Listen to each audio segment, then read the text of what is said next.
I made 5 big mistakes when I started my first company that cost me millions of dollars. And in this video, I'm going to walk you through every single one of them.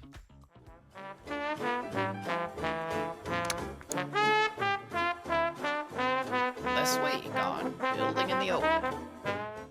The first massive mistake I made was around my founding team, right? This is the foundation to my business. And what did I do? I picked people who were similar to me. They had a similar skill set. It felt safe and familiar. These are people that I vibed with. The problem with that is that we didn't have enough differentiation in our skill set. And so they weren't bringing unique skills to the table that I didn't have. And I wasn't bringing unique skills to the table that they didn't have. And so there was just way too much overlap. What did that mean? Well, it just meant that there wasn't a broad enough bench of talent on the founding team to sprint as quickly as we could have if we had a more diversified skill set from the get-go. Okay, so the second one is actually kind of controversial. The second one is not understanding the problem personally. What do I mean by this? So the first company that I started, well, the third company, but that doesn't actually matter. The third company that I started, the one that actually got millions of dollars from VCs, it was in a problem space called contract lifecycle management. Now, you probably don't know what that means. I certainly didn't know what that means, and you shouldn't know what that means. It's a super boring space within tech, right? And I picked that on purpose because I wanted a space that there wasn't going to be a bunch of other competition. I wasn't going to be competing with a bunch of really smart people. I just needed to get my foot in the door. And so I picked this space. The downside and where this problem was that I didn't actually know the space personally. I didn't know the pain of my buyers. I hadn't experienced it firsthand. I had to learn the pain through a bunch of interviews and talking to people.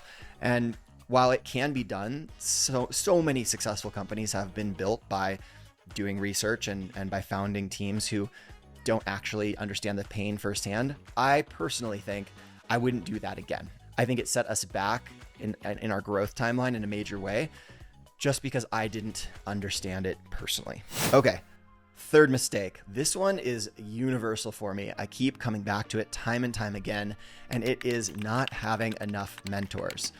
I hear people out there, they're talking about how you should have mentors, and I just kind of, for whatever reason, haven't prioritized it.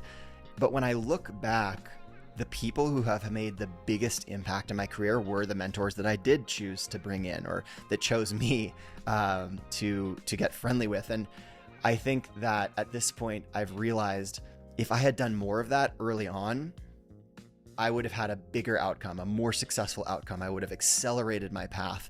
And so I now am of the belief that you can't surround yourself with too many mentors. And so that's something that I'm actively working on, trying to be better at in my latest companies. So more mentors, the merrier. Number 4, not understanding sales. And actually it dives into number 5, which is not understanding marketing. I was green when I started these companies. I had never sold a product before. I had waited tables. I'd sold people hamburgers. I had cleaned hotel rooms. I basically had no appreciable skills in sales or marketing that I thought were directly relevant.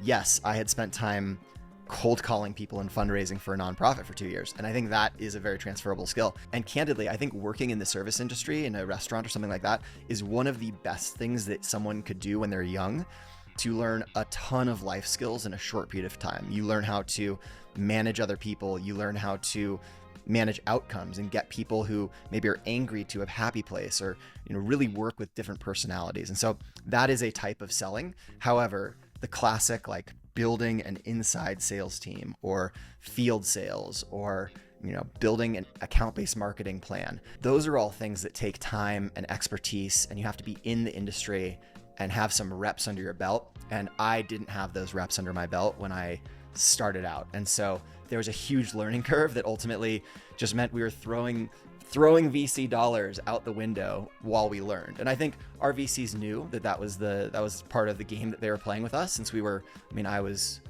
21 when they wrote me that check. I think that if I had even just spent 1 year learning those skills, it would have really changed or accelerated the outcomes that we ultimately saw for the business. So there you have it. Those are my top 5 mistakes that ultimately cost me millions of dollars when I started that first or third, depending on how you look at it, company.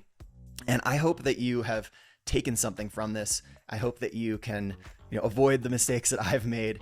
And I'm really curious, like, what mistakes have you encountered along the way? Do any of these resonate if you're building a company right now? Like, do any of these sound familiar, or do any of these sound like things that you are going to actively try to avoid in the future? Let me know in the comments. I'd love to know.